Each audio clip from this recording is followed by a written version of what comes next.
to Happy Joke Records with Terry and Russ. It's starting now.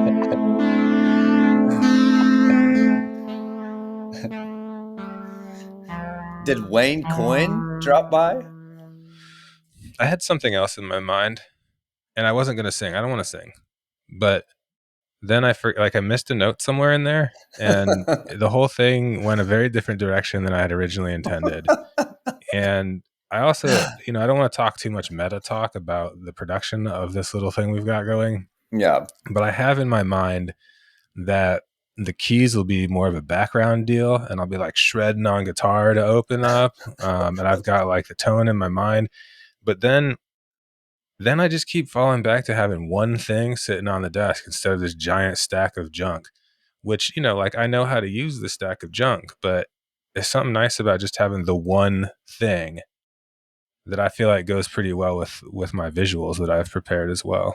So then I'm like, I could plug in the extra stuff and get the shreds one day, maybe one day. Yeah, or maybe one day we'll see what it's like. We'll test the latency of this here platform, and we'll do a little guitar off. We'll It play a was song together. requested. It's been requested, What actually. has that we Somebody asked that we play simultaneously across the internet on the show. Okay, well, the gauntlet lowered. We Yeah. can't we can't we can't refuse that request. No, we'll figure it out. We'll make it happen. That's both weird and self-promoting at the same time. So you gotta do that, I think. I don't have a bone to pick, but I have a topic to unpack. All right. I so I was putting together show notes on one of the episodes we did talking about uh regular humans trying to interact with academia, and there was a whole chunk of that I had written out before that we never got to, which is about how does a regular person actually just inject themselves into that space. And I realized maybe I'm not a generic regular person. I have had a lot of sort of like passing fleeting interactions with the R&D world on the corporate side, and I've had a lot of reason to be introduced to the academic side of R&D, mostly around engineering, mechanical engineering, discrete parts, CNC machine tools, and digital manufacturing, right? So like it's not a huge space, which means that if you're doing novel stuff, you end up interacting with schools. But I don't have an advanced degree. I'm probably never gonna have an advanced degree. I don't even have a science degree. I have a Bachelor of Arts from a liberal arts school in a humanities subject, which does not actually matter if what needs to happen is a research paper needs to get written, which follows the template of we've got an abstract, we've got an introduction to why this matters, we've got a lot of details about our research methodology, and then we've got conclusions and recommendations for further research. Right? Like that's formulaic information presenting.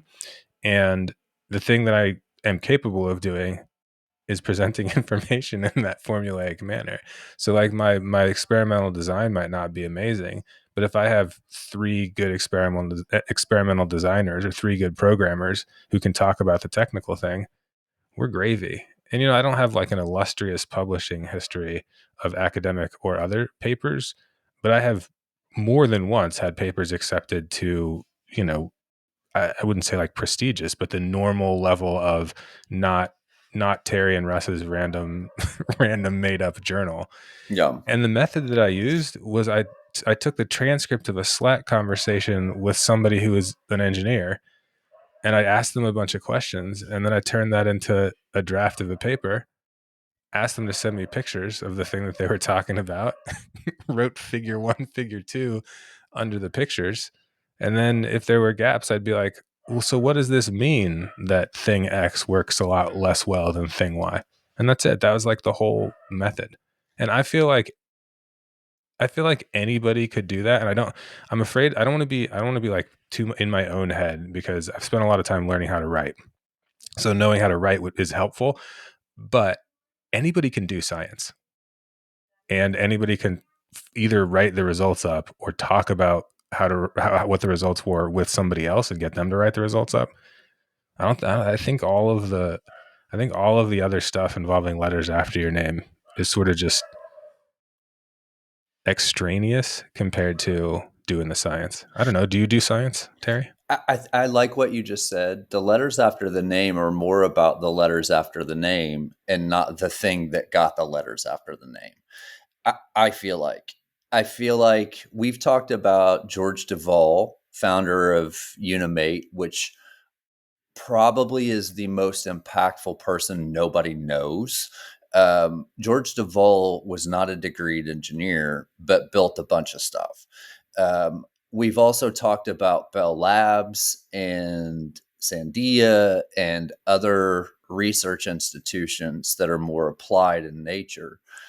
I like to think about, and I want to get your take on what's the. I think we're such a classification species that we want to classify the thing that everybody is doing. But I think research and academia is beyond classification. It's people that want to see how something gets done or test why something goes a certain way. And I think the more that's formalized, or I should say, the more that's decentralized, the more that's deconstructed. And the three of us and some coder in a garage is doing academia, is doing science, is doing research. I think there's so much prior art on that. And I think that model moves and has moved the ball a lot further than a research team in a university. That's my personal. I think I shouldn't say because I don't have any metrics to quantify either of those statements, but I want to believe that a decentralized model where people are solving problems or testing problems, testing hypotheses for the sake of doing it, not for what piece of paper comes at the end of their work. I want to believe that's a real thing and a viable model. I've spent a lot of time with industry people who interact with academics and tend to have, let's just say, a complicated view at a minimum. Sometimes it's downright hostile, and there's certainly no shortage of industry people who've spent the lifetime in industry. They talk about how important applied and practical knowledge is, and they don't have the time of day for somebody in a school who's doing it in the lab, and that's okay. It's not a critique without merit. There's something to be said for that. But I want to kind of make this a yes and not a no. So yes, there is a lot of room to do pointless or bad research. Yes, there's a lot of people that are kind of like blowing smoke up their own butts about how important their research is in a very isolated space. However, that magic formula that you just described, where you have somebody who's wrenching hard and making the thing with a team of people that are both testing it in a practical environment and testing it in a laboratory environment and kind of continuing to iterate on how things work, there's no reason on earth why that cannot exist inside the normal mechanisms of how academic research gets published, reviewed, propagated, furthered, et cetera. So I think that I think the system works, even though there's a bunch of junk kind of at the lower end. And I think that's probably true for a lot of stuff, right? Like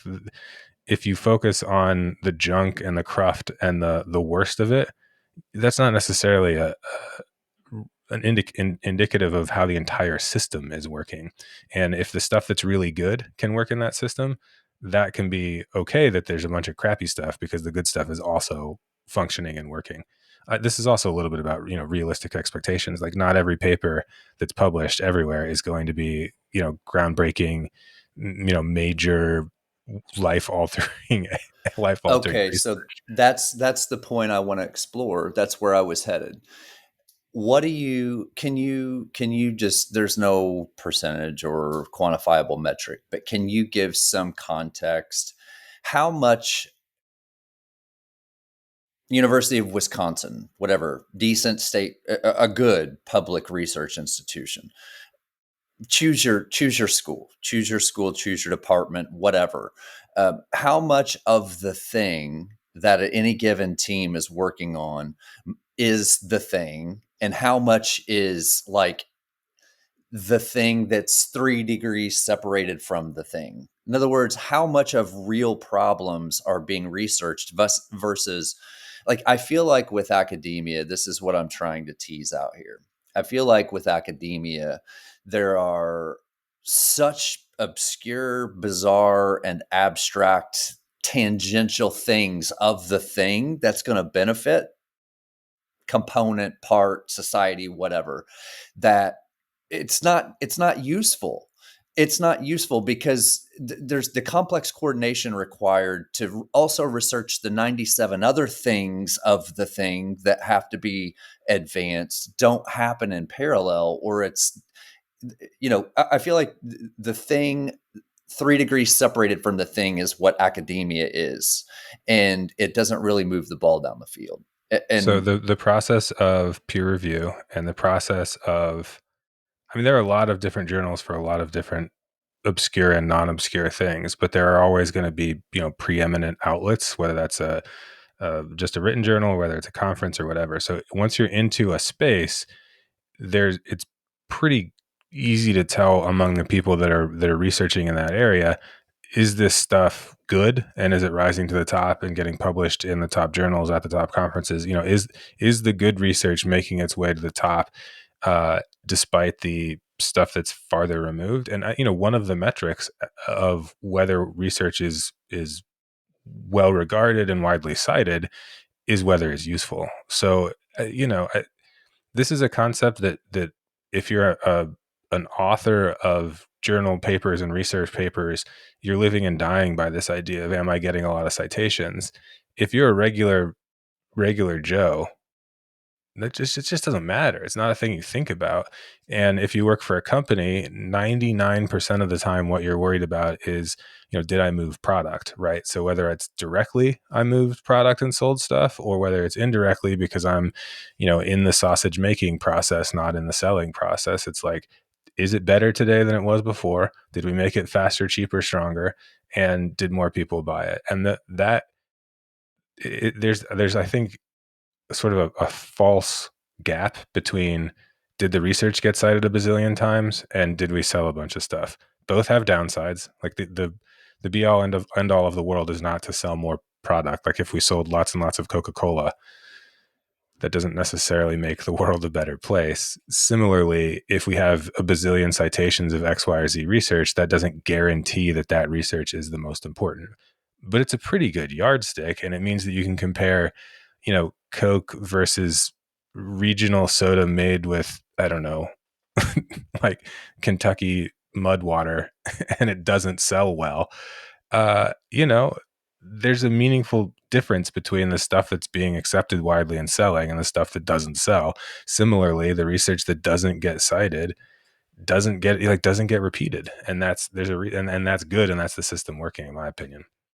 yeah, I think a lot about. I'd like to get some perspective on the concept of especially state institutions and the things that are selected as research topics and how that comes to be.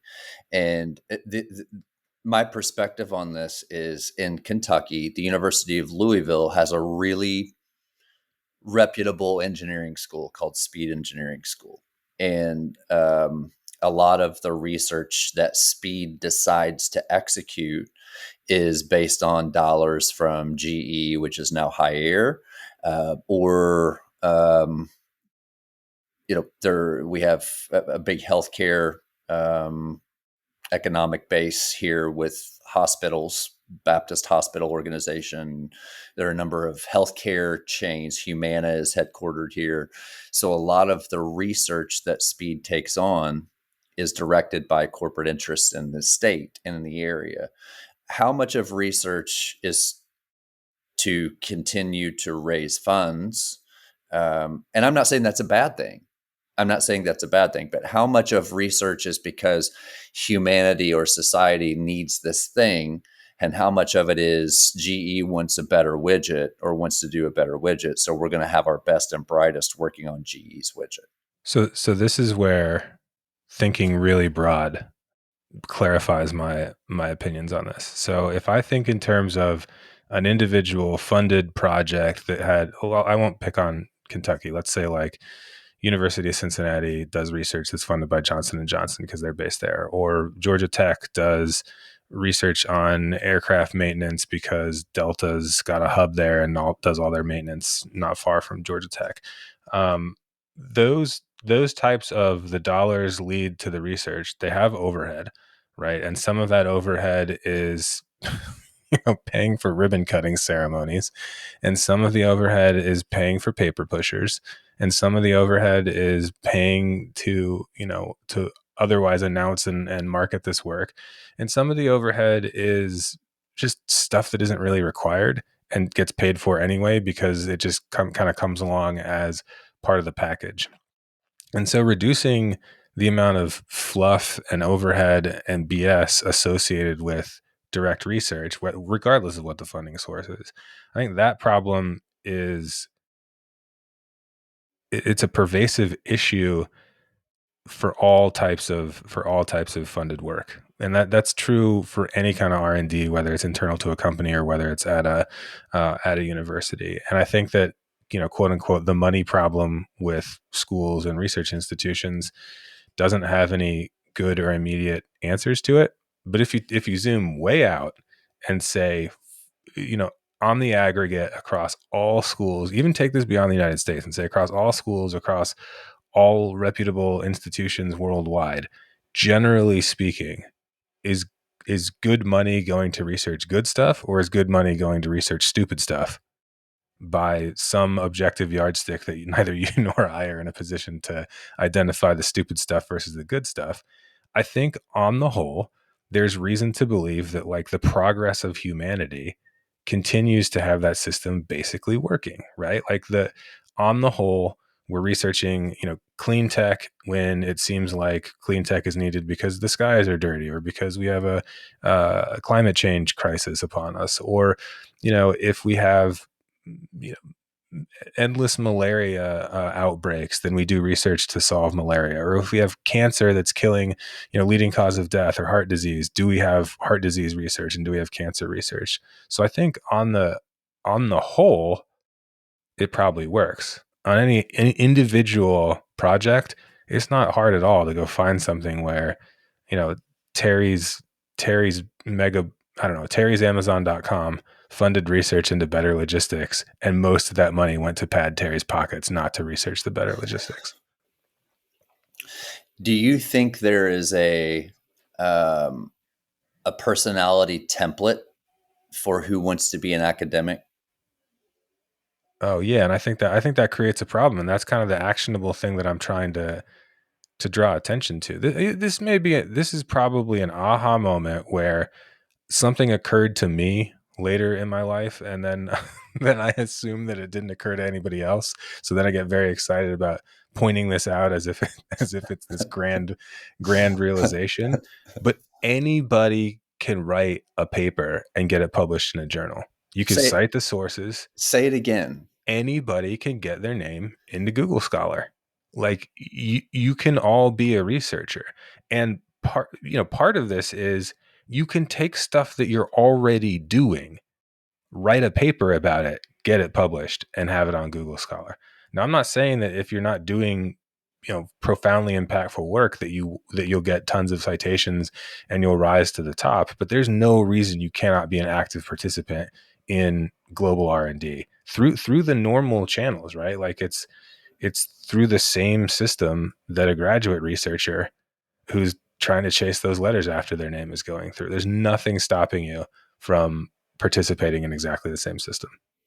Is a person who feels comfortable as a career government employee, is that the same personality template as an institutional academic researcher?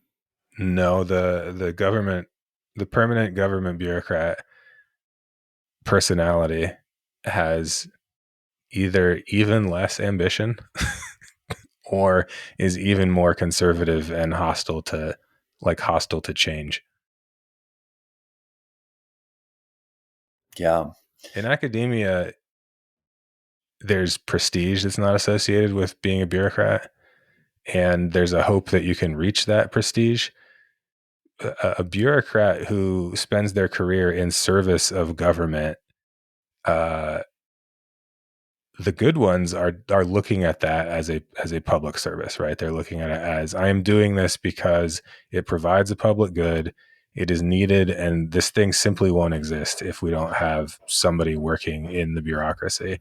And my responsibility is to be the best bureaucrat possible, the most efficient bureaucrat possible, and to come in and do a good job every day. And where the good ones are across the federal, state, local government, like that changes a lot. I Yeah. think if you want to know about what's the personality of a good one in government, all you got to do is watch Parks and Rec, and you just compare Leslie Knope and whatever the mustachioed guy, his name is Nick Offerman's character, who I can't Okay. remember now. Mustachio sidebar. Yeah, I please. I was out with a friend last night and we went to a speakeasy, which this is one of those things that's become trendy around Louisville, probably elsewhere. And it's like, okay, the knocking on the secret door, I get it. It's kind of, whatever. But the bartender at said speakeasy comes over and has just a glorious, glorious mustache. And the mustache is like handlebar. It's waxed. It's deep black. It's dark black. It's a glorious mustache. And I said, nice mustache, man. I said that, and I was genuinely complimenting him. I was like, that's a tie. I said 80 grade. It's a baseball term. I said that's an 80 grade mustache. Dude took offense to it. He took offense to it and didn't come back over like ever. Um, so my thinking was, um, if you're sporting that mustache, it's to solicit that type of interaction. I feel like, or you should at least be prepared that somebody's going to compliment you on your piece of nostalgia that's 50 years old. And the being offended by what was a genuine compliment. Like, I've complimented you on your head of hair. Like, you have a big I thick have head a of head of hair. you Yeah. have a yeah, and you're not, like, it doesn't offend you, but mustachio guy was offended by it. I mean, this was like, yeah. I think that the identity piece, whether you're a bartender in a mustache, or whether you identify as a professor, or whether you identify as a corporate stiff, or whether you identify as a construction worker, the identity piece can overwhelm all the rest of it. Yeah. Like all of it. It can be nothing but, I think of myself as X, Y, or Z. So I know we're talking about research and academia, but that's an interest. Like, I don't understand that. Of course you do. No, I Ev- don't. I don't Everybody. under. I'm not a thing. Yeah, but if you were to be faced with things that challenged your identity, it would cause you stress, strain, Oh, soul I see. searching, Yeah, you know. but there would have. So the one thing that would challenge my identity is, hey man, you're a terrible father. Your kids, Right. that would challenge my identity. Yeah. The work piece, your music sucks. Okay. The thing that you most identify with and as is often not something that you made any intention, you know, to put it out there. Like somebody had to grow a mustache, wax the mustache, you know, care for the mustache. But I think self-awareness of yourself, of like the self-awareness to understand what you most identify as, is a lot more difficult than what everybody else identifies you as. And they're not always the same, and they're not like, you don't always control. If you think of yourself one way, then somebody else may not think of it that way. But it's I don't have like the science at my fingertips here, but the human brain is really bad at self-classifying, like on purpose and intentionally, and like goes totally haywire when that identity gets challenged. And that, like, tons and tons and tons and tons of conflict arises from nothing but unconscious self characterization being brought into, conflict on the surface. So I'm sure somebody else would be able to identify, 50 different adjectives for me, and if I took a exception to 3 of them, I'd spend 3 weeks trying to figure out why somebody thought of me as that. That's a fair point. I mean, I don't consider curly hair to be part of my identity, but I consider not wearing a suit and tie most days to be part of my identity. And then Yeah. it's not something I think about. I just dress for the job I want, and I don't want to identify as a car salesman or a corporate VP. You know what I mean? Yeah. A Wall Street type. Yeah. I think, I don't know. I think the identity piece, the overlaps with academia and identity are strong. I think that is definitely, that's why I was asking earlier about the personality template Exactly. Yeah, of it's someone like in it's academia. break down. Let me break down the part of I'm not a researcher or I'm not a scientist, and that person is, and therefore they should be doing it. Like, take that out of your mind. If you've never thought about it that way before, well, right, you now have my permission to think about it as anybody can do this. And you now have my permission to not be thinking that, oh, that other person did this. I'm not going to say who it was. Somebody I know was a engineering student. They had worked several summer jobs or internships. They might have even had a year or two under their belt and not been a student. I can't remember, but they had done engineering work to build some structure of some kind. And then they were asked to do a similar project to help design the thing, but not in a company environment. It was like some guy's backyard or something. And I remember talking to them and I was like, well, why don't you design that thing? And they're like, well, I can't design it. I'm just an engineer in training. And I remember after a lot of back and forth, I think I posed the question is, if your boss asked you to go design that thing in the backyard, would you design the thing in the backyard? He's like, well, yeah, of course. Cause then my boss is asking me, like, well, what's the difference?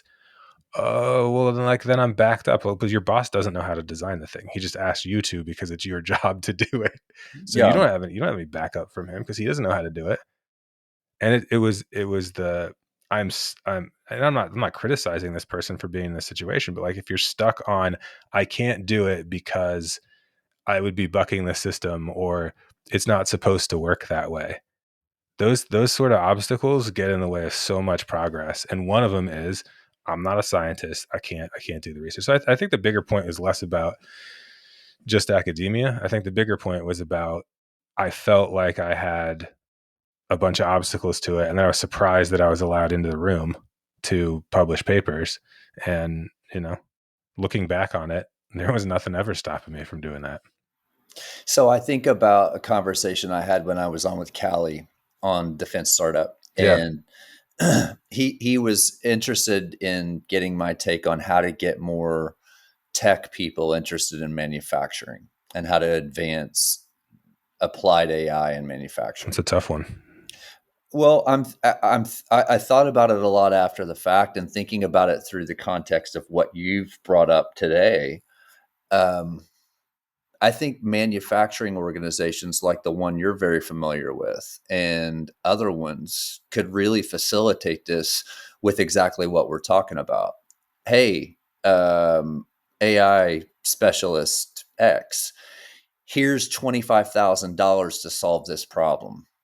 And it's research, it's academia, but it's a direct payment to a smart person that has an incentive to solve a specific problem that could then be a sort of jumping off point for other people to pick it up and be kicked around and shoot around. Are there good manufacturing journals, research journals?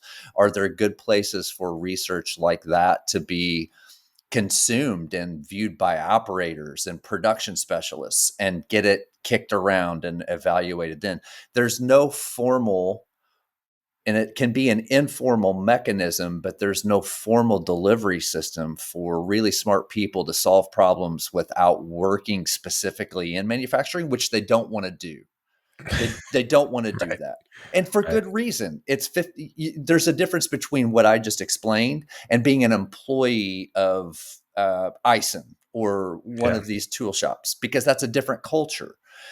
But research organiz or trade organizations like the one you're familiar with could be one of many levers to facilitate this, exactly what you've brought up today, and I think really accelerate the involvement of applied AI in manufacturing. I want to see people working on applied AI talk to somebody that runs a piece of machinery as part of their research. And people love to talk about what they're doing. Go on TikTok, find a manufacturing person on TikTok. Go on Instagram, search for the hashtag Instamachinist. You'll find tons of people. Go on YouTube and search machine tool or machine shop, and reach out to those people and get a couple of people to weigh in on your thing. It might hurt the first time too, by the way. If you're an academic and you get somebody from industry who is not used to reading an academic, like you're gonna use words like, oh well, I have a manuscript for this paper I'm working on, and they're gonna say, I need to cut parts now. I don't know what you're talking about. Yeah. And that's okay. That's okay. Just be like, keep trying until you find somebody that does resonate with what you're talking about, and then work your way, like keep going from there. If you make a habit of, you know, somebody brought this up the other day, be close to the metal. If you make a habit of being close to the metal, there's no downside. Yes, it will take some time, but you'll be so much more satisfied, and you'll be able to break that whole like, oh God, I'm an academic and I'm worried that I'm not taken seriously in industry, but industry doesn't know how to do real serious research. Like all of those walls go away by process of just go talk to the people doing it. Okay, so here's my analogy. What an interesting conversation today. Here's my analogy. Suit and tie culture used to be everything. Like you didn't leave the house without a three-piece suit on. Right. 1940s, 1950s. That's changed tremendously. Okay, so that's a less formal, a deformalization of society. Yep. I think for the culture of manufacturing and industry generally doesn't want three-piece suit, but academia is three-piece suit. And I think for there to be symbiosis, a symbiotic relationship between what's really going to advance some of the industry 4.0 tools that have just been slideshows for 20 years or 15 Mm-hmm. years is getting rid of the three-piece suit of academia and getting it closer to the metal, as you just mentioned. Like get people and all the, you still can have the rigor of cite sources, list Mm-hmm. prior art, build on it, but it doesn't have to be this stiff conference where it's the conference is the thing and not the explanation of the thing that we've done to advance the thing. Bingo. And I think that is what is lacking for manufacturing. I think it's rife. I think, in fact, I think there's probably not a space more ripe for disruption that nobody's ever thought of in terms of how do you further research, applied research in manufacturing, both from from a formal distribution standpoint, how it's consumed, how it's distributed, but who's doing it. And I think there are so many innovations that could catch like crazy. Those worlds exist in silos. They exist in silos. People who can execute applied AI or advanced physical systems development X, and that's a real big broad brush, but they don't live in the same world that the guy who's close to the tool lives in. That's right. And I think somehow those people, if you get rid of the three-piece suit that is formal academia and all the stiffness and sort of